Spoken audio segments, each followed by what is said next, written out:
있는데 오늘 저기 도시농부님 오셨어요? 제가 어제 뭐 우리 도시농부님하고 논쟁과 토론을 어제 뭐 세게 좀 해가지고 우리 도시농부님이 좀 마음이 상하지 않으셨을까 좀 아쉽기도 해요. 이게 사실 좀 기울어진 운동장이죠. 저는 마이크 들고 막 떠들 수 있고 도시농부님은 이제 채팅창으로 토론을 해야 되니까 이게 이제 많이 기울어진 운동장이어서 좀 억울하신 부분도 있을 거야. 근데 이제 뭐 토론이라기보다는 도시농부님이 가지고 있는 그런 궁금증에 대해서 의견에 대해서 이제 저의 의견을 전해드린 거다. 그렇게 이제 생각을 하시면 됩니다. 예, 그래서 너무 섭섭해하지 마시고 오늘 안 오신 것 같아요. 제가 보니까. 아니 뭐 멘탈이 그거밖에 안 돼. 그거 어제 좀 조금 좀 세게 얘기를 했다고 해가지고 오늘 안 오면 안 되지. 우리 도시농부님. 어제 이제 그런 일이 있었으니까 더 열심히 와야죠. 그러면 안 되죠. 근데 아무튼 어제 이제 도시농부님이 그 문제 제기하신 것 중에 하나가 제가 이제 그 김관영 후보 이거 지금 판이 바뀌었어요. 여러분 판 뒤집어졌습니다. 역시 제가 빅스피커가 맞는 것 같아. 제가 이제 그 단독 보도를 하면은 그 다음 날이면은 뭐 레거시 미디어와 유튜버들이 제가 먼저 던진 뉴스를 싹 다 받아물더라고. 이제 김어준보다 제가 파괴력이 있는 것 같아요.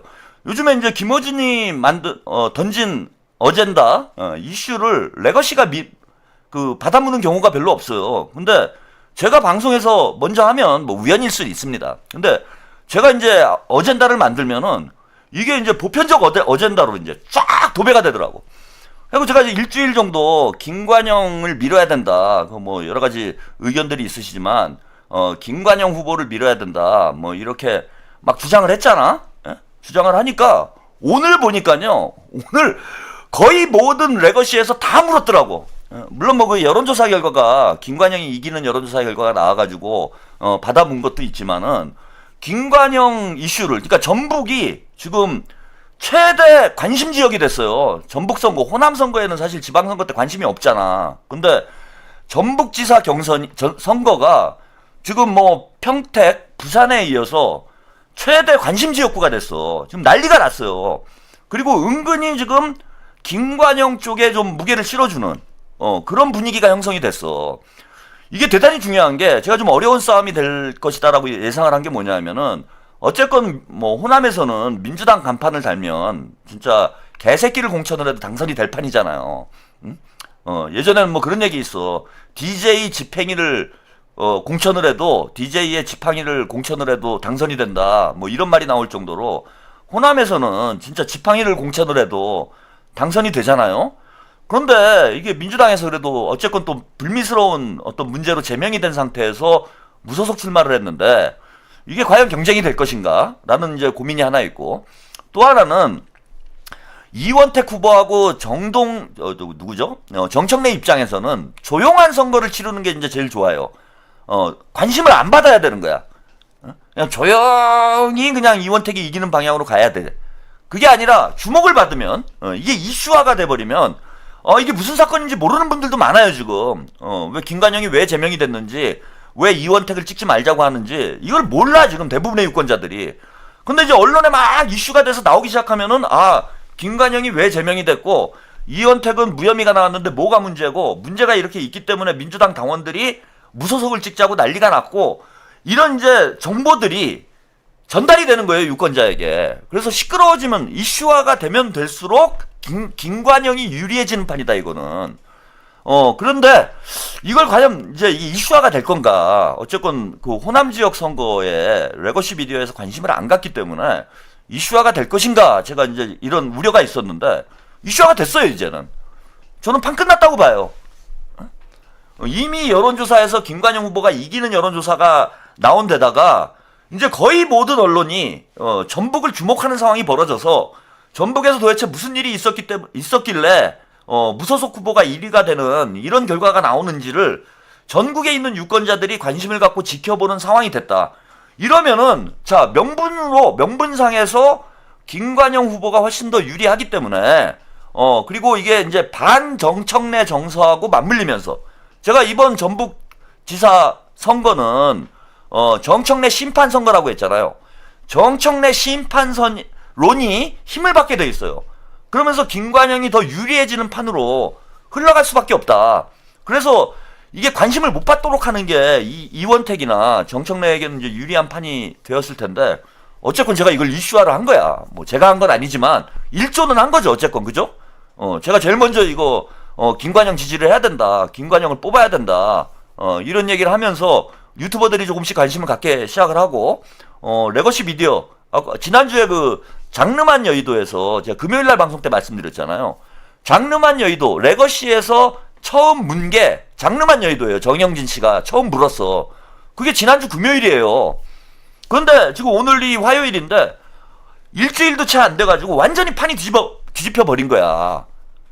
그래서 지금 저는 전북판은 완전히 이제 뒤집혀지는 상황이 됐고 이제는 레거시 미디어에서도 이제 그런 보도가 나와요. 이거 만약에 전북지사 경선에서 정청래가 떨어지면 김관영이 이기면은 정청래 연임이 물 건너간다 이런 얘기들이 나옵니다. 예, 복만삼님 이번엔 진짜 잘 될 듯. 오늘 산에 운동 갔는데 40년 만에 비단개구리를 봤는데 파랑색 원래는 빨간색인데 뭐 좋은 대구에서 될래나 그럼? 그죠? 예, 빨간 비단개구리가 파란 비단개구리가 됐으니까 대구에서 될 모양이다. 그죠? 복만삼님 좋은 거 봤네. 그래서 이제 전북 선거가 이제 더더욱 주목을 받을 수밖에 없다 이 말씀 좀 드리고 어제 도시농부님하고 이제 저하고 견해 차이가 생긴 건 뭐냐 하면은 저는 인물을 떠나서 김관영이나 이원택이나 50보 100보인데 당대표 선거를 우리가 고려를 할 때 김관영이 승리를 해서 그 정청래가 심판을 받는 게 당대표 선거엔 유리해질 수 있다. 그래서 무소속이지만 민주당 지지자들, 민주당 당원들도 김관영을 에게 투표를 해야 된다 이런 말씀을 드렸어요. 근데 이제 어제 제가 이제 그래 인물은 중요치 않다 이렇게 말씀을 드렸는데 그 도시농부님이 여기에 충분히 동의가 안 되시는 것 같더라고. 그러면서 제가 그 바른미래당에서 김관영이 민주당으로 왔는데 기회주의자 아니냐 이런 얘기를 하시더라고. 제가 이제 말씀드린 게 그렇게 따지면은 김용남이나 김상욱이나 다 기회주의자 아니냐.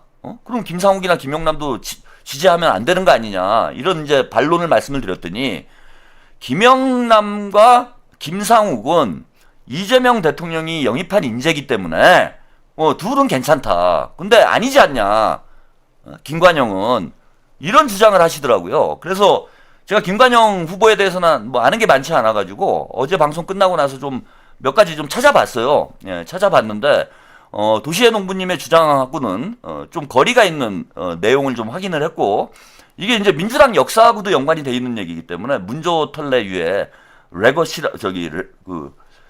기원이라고 할까요? 예, 여기와 연관이 돼 있는 문제이기 때문에 제가 좀 더 이걸 분석해서 말씀 좀 드리도록 하겠습니다.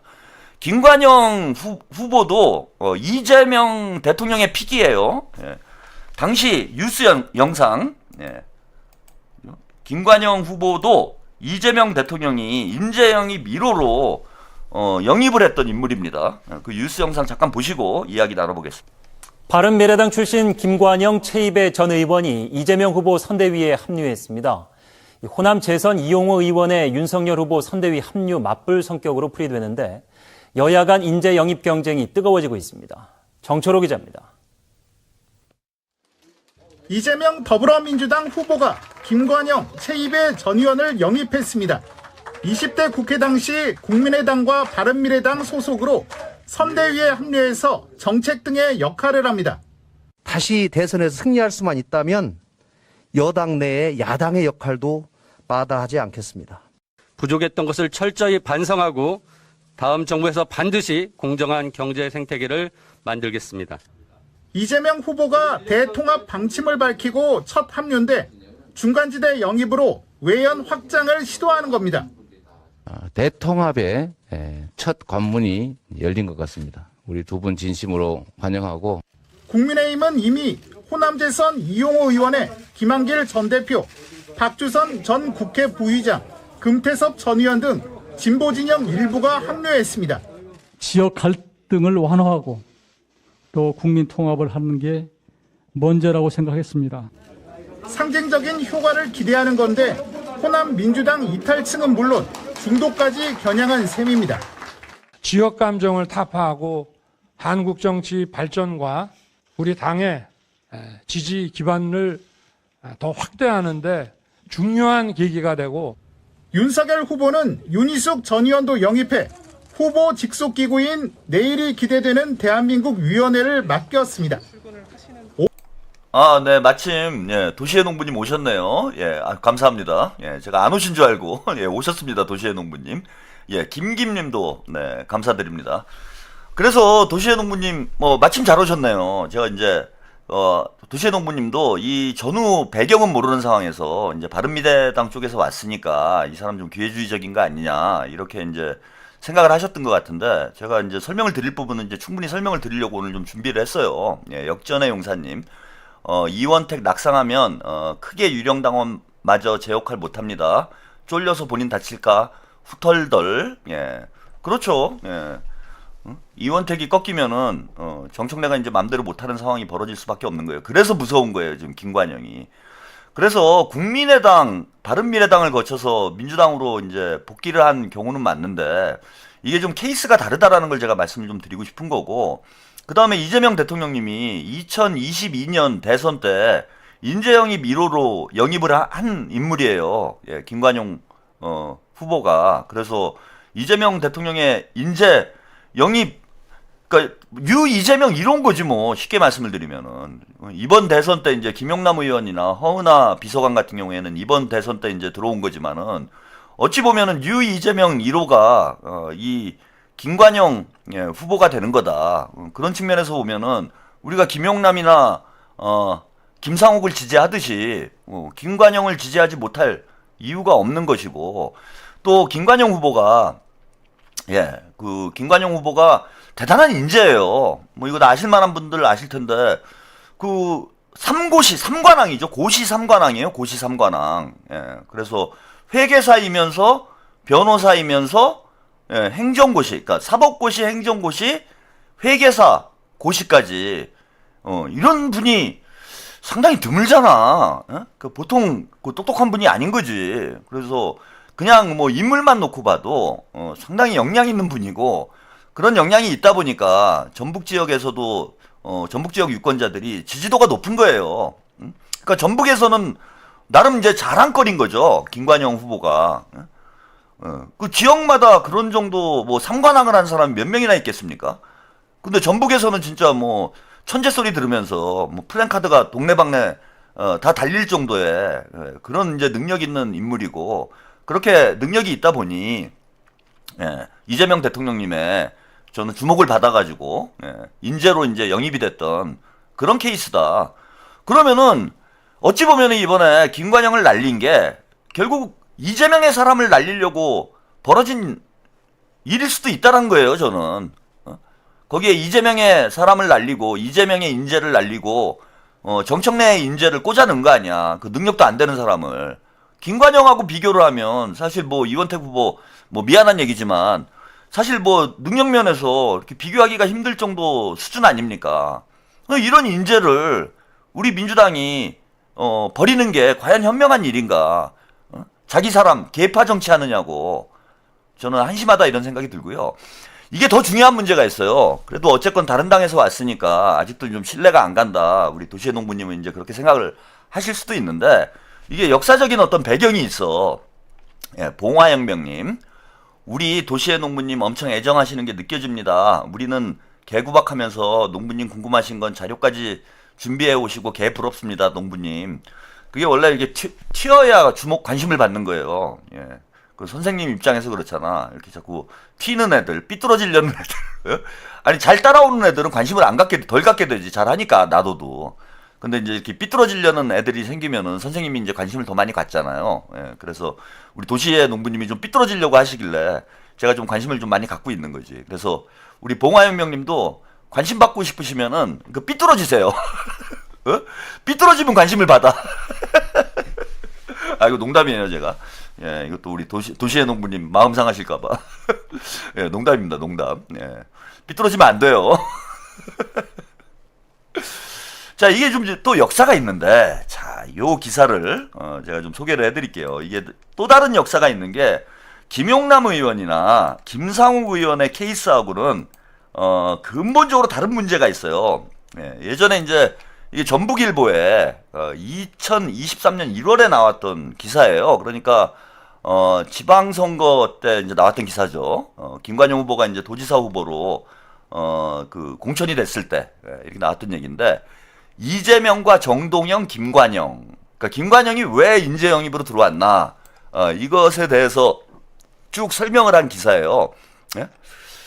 자, 지난 10일, 이건 2023년이니까 지방선거가 아니라 이재명 대통령님 그 체포동의안, 이게 이제 논의되던 시점에 있었던 일이에요. 네. 그 이재명 대표가 검찰에 출두하며 정치적 생명을 건 승부수에 들어갔다. 검찰 때부터 불거진 사법 리스크의 정면 돌파를 선택한 것이다.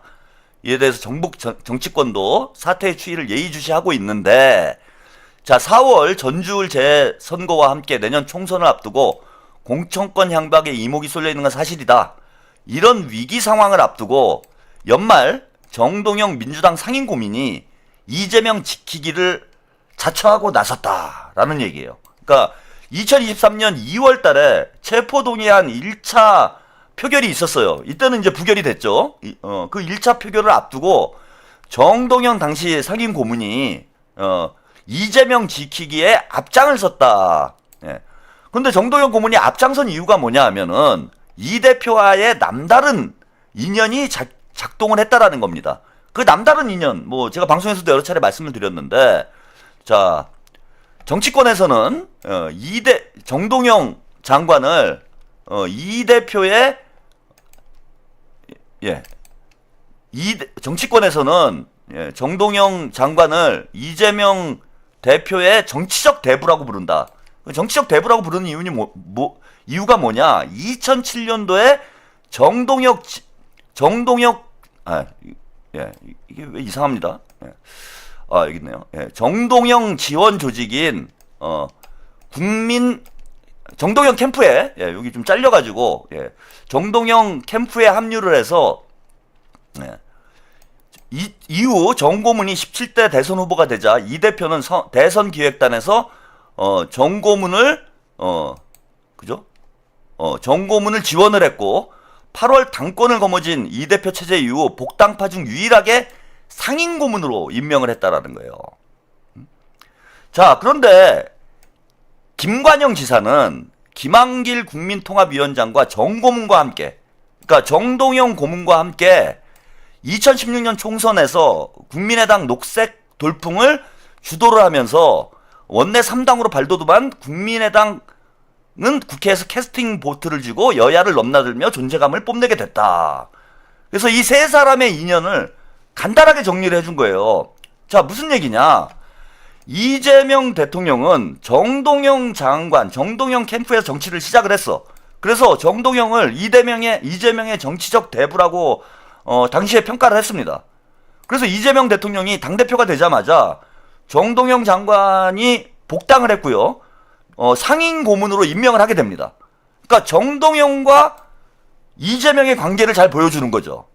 그리고 지금 정동영 장관을 통일부 장관으로 이재명 대통령님이 임명을 했잖아. 그래서 정동영의 정치적 복권을 도왔던 사람이, 그러니까 이재명 대통령의 정치에 길을 열어준 사람이 정동영이고, 정동영이 정치적 대부인 거고, 또 정동영의 복귀의 문을 열어준 사람이 이재명 대표예요. 그러면 김관영 지사는 어떤 사람이냐? 정동영과 함께 국민의당 돌풍을 주도했던 사람이에요.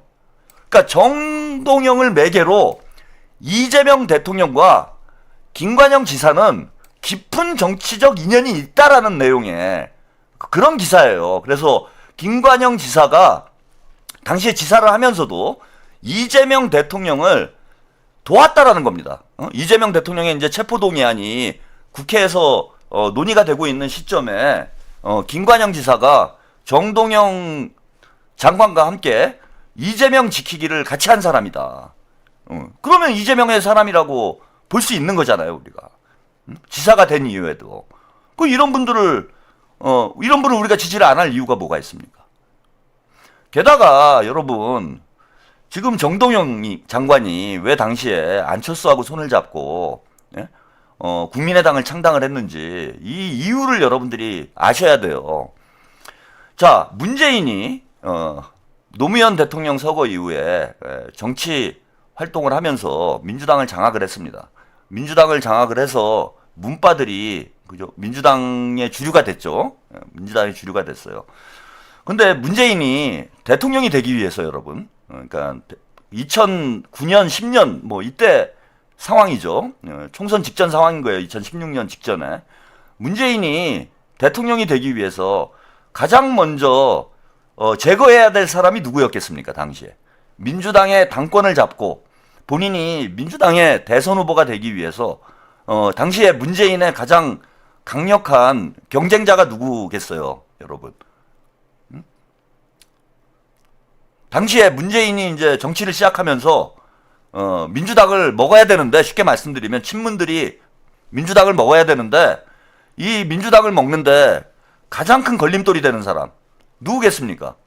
정동영 장관이죠. 정동영 장관. 왜 정동영 장관일 수밖에 없느냐? 정동영 장관 대선 후보였잖아요. 이명박이랑 붙어가지고 졌잖아. 그러니까 노무현 대통령 이후에 바로 대선 후보였던 분이 정동영 장관이에요. 그러니까 정동영이 민주당에 있는 한, 자, 이재명 대통령도 대선에 한번 패배를 하고 그 다음에 다시 두 번째 도전을 해서 당선이 된 거잖아. 예, YYJP님, 바빠도 하루하루가 편안한데 이놈의 친문들이 나의 행복을 깨트리는군요. 최평님 목 관리하세요. 예. 그러니까 정동영이, 그러니까 이재명 대통령하고 똑같은 거예요. 당시에 어쨌건 열린 우리 당의 주류는 친노였는데, 그 친노 중에서 정동영 같은 경우에는 좀, 동교동계이면서 또 친노인, 묘한 위치에 있었죠. 근데 정동영이 대선 후보였기 때문에 대선에 패배를 했어도 차기 대선에 도전할 수 있는 가장 유력한 후보는 정동영이 되는 거예요. 이재명 대통령님처럼. 그럼 문재인이 민주당을 먹고 대선 후보가 되기 위해서는 가장 먼저 제거해야 될 사람이 정동영인 거야. 그러니까 총선 때 공천을 안 준 거예요. 쉽게 말씀드리면. 정동영뿐만 아니라 정동영계 인물들, 뭐 이재명 대통령님도 마찬가지고, 이재명 대통령님도 그때부터 괴롭히기 시작을 했잖아요, 얘네들이. 정동영계 인사들을 당에서 공천을 다 안 준 거야. 그러면 가만히 앉아있으면 다 죽는 상황이었던 거예요. 정동영계는. 다 죽는 상황이니까 어떻게 한 겁니까? 창당을 한 거예요. 물론 안철수랑 손잡은 게 저는 바람직하다라는 말씀을 드린 게 아니야. 근데 정동영 입장에서는 그냥 눈 뜨고 코 베이는, 자기가 대선 후보였는데 이게 친문들이 밀고 들어와가지고 자기를 쫓아내려고 하고 있는 거잖아. 정동영계 사람들을 호남 지역에서 다 공천을 안 준 거 아닙니까? 그래서 많은 분들이 호남 사람들이 안철수한테 사기를 당했다 이렇게 생각하시는 분들 많은데, 그런 상황이 아니에요. 이게 호남 쪽에 있는 DJ계, 정동영계가, 그러니까 호남 그 동교동계, 호남의 주류들이 민주당에서 친문들한테 밀려나니까, 그리고 그게 국민의힘으로 다 공천을 받아가지고 출마를 하니까 정동영계 사람들을 호남에서 지지를 해서 살려준 거예요. 정동영을. 이런 문제다. 그럼 김관영 후보도 마찬가지인 거야. 오히려 저는 김용남 후보나 김상욱 후보보다 덜 기회주의적인 경우라고 봐요. 덜 기회주의적인 경우다. 그 쫓겨난 거예요. 당권 투쟁에서 밀려가지고 쫓겨나고 문재인하고 친문들이 당을 먹으니까 결국은 뭐 안철수랑 손 잡고 호남 지역에서 자신들의 지분이 있으니까 출마를 해가지고 30석을 만들어서 정치적으로 이제 재기를 하려고 시도했는데, 정동영 장관이 이제 가장 큰 실수는 그냥 본인이 혼자 나가가지고 동교동계랑 창당을 했으면 이제 나중에 정치적으로 재기할 수 있는 그런 기회가 올 수도 있었는데, 안철수랑 손을 잡는 바람에 나락으로 가버리게 되는 그런 상황이 된 거죠. 나락으로. 그래서 이재명 대통령님이 대선 후보가 되니까 가장 먼저 한 일이 뭐냐, 이 정동영계, 본인의 이재명 대통령님의 정치적 대부라는 뭐 표현이 나올 정도로 가까웠던 이재명 대통령님에게 정치의 길을 열어줬던 정동영 장관을 복권시키는 거, 정동영계를 복권시키는 거, 이게 이재명 대통령님이 대선 후보가 된 이후에 제일 먼저 한 일이에요. 물론 이제 국민통합이라는 당시에 이제 선거를 위한 명분은 있었지만은 어쨌건 김관영 후보를 국민통합위원장으로 2022년 대선 때 국민통합위원장으로 임명을 하면서 김관영 그 후보가 당시 그 동교동계를 이제 좀 대표하는 이런 역할을 했었고, 이거는 비사인데 이게 사실 확인은 안 되는 얘기예요. 여러분, 뭐 우리가 이제 2022년에 대선에 패배를 했잖아요. 그러니까 김관영 후보하고 정동영 장관을 왜 영입을 했는가, 인재 영입으로 영입을 했는가라는 그 배경을 조금 더 설명을 드리면은, 당시에 뭐 대선 패배를 한 원인은 여러 가지가 있는데, 그 중에 하나가 안철수하고 후보 단일화를 못한 문제가 있어요. 두 명이죠. 이제 그 김동연하고는 이제 후보 단일화를 했고, 안철수하고 심상정하고 후보 단일화를 했어야 되는데, 그걸 못했어요. 근데 후보 단일화를 이재명 캠프에서 안 한 게 아닙니다. 안 한 게 아니고, 시도를 했어요. 비공식적으로. 이거는 제가 뭐 하여튼 전에 들은 얘기예요. 당시, 캠프에서 전에 들은 얘기인데, 저는 이제 그런 의견을 뭐 얘기는 했습니다. 안철수하고도 후보 단일화를 해야 된다, 이거는. 좀 출혈이 있더라도 대선에 패배하는 것보다 더 큰 출혈은 없기 때문에, 뭐 안철수, DJP 연합처럼 안철수한테 뭐 총리를 주는 한이 있어도 후보 단일화를 해서 반드시 이겨야 된다. 그래서 비공식적으로 저는 후보 단일화 협상이 진행된 것으로 알고 있습니다. 근데 이제 안철수가 거부를 하고 윤석열한테 붙었던 거죠. 그런데 안철수와의 후보 단일화 협상을 누가 주도를 했을까요, 여러분? 누가 주도를 했을까요? 아니, 그러니까 안철수를 만나서 설득을 한 사람이 누구였을까? 그거 답이 나오잖아. 답이 나오잖아요. 그게 김관영 국민통합위원장이 했겠죠. 정동영 장관하고 김동연 국민통합위원장이 국민의당을 같이 했잖아. 그래서 인재영입 1호로 들어온 거예요. 김관영 후보가. 그래서 안철수를 어떻게든 후보 단일화를 해보려고 시도는 했으나, 안철수가 이제 윤석열한테 붙는 바람에, 이게 이제 무산이 된 거죠. 이런 역사가 있는 겁니다. 그러니까 김관영을 우리가 기회주의자라고 평가자로 할 수는 없다. 평가자로 할 수는 없다. 저는 이 말씀을 좀 꼭 드리고 싶고, 우리가 정당성이 있는 겁니다, 이제는. 그죠? 제가 이제 두 가지 정당성을 다 마련을 해드렸어요. 이제 절차적 정당성 문제. 어쨌건, 민주당, 이 징계 과정 자체가 우리 유권자들하고 당원들이 동의하기 힘든, 불공정한 방식으로, 절차가 진행됐다라는 데 대해서 절차적 정당성이 있다. 이런 부분 하나고, 두 번째는 정치적 정당성이 있는 겁니다. 김관영은 이재명의 인재 영입 1호고, 김관영은 민주당으로 복귀한 이후에 이재명 대통령을 돕기 위해서 정동영 장관과 함께 애를 썼던 사람이고, 김관영이 국민의당으로 출마할 수밖에 없었던 것은 친문들이 정동영 계를 다 내쳤기 때문에, 이른바 공천학살을 했던 거죠, 당시에. 친문계에서 정동영계를 내쳤기 때문에 살기 위해서 어쩔 수 없이 안철수와 손을 잡고 국민의당을 창당할 수밖에 없었던 거고, 당시 호남 유권자들은 이런 민주당 내부 상황을 잘 알고 있었기 때문에 국민의당에 30석을 준 거예요. 그러니까 호남 유권자들도 이제 명예회복이 되는 거죠, 그죠? 호남 유권자들이 지역주의에 빠져가지고 정동영한테 힘을 실어준 게 아니라 정동영을 죽이려고 했던 이런 친문들의 행태를 심판하는 선거였던 겁니다.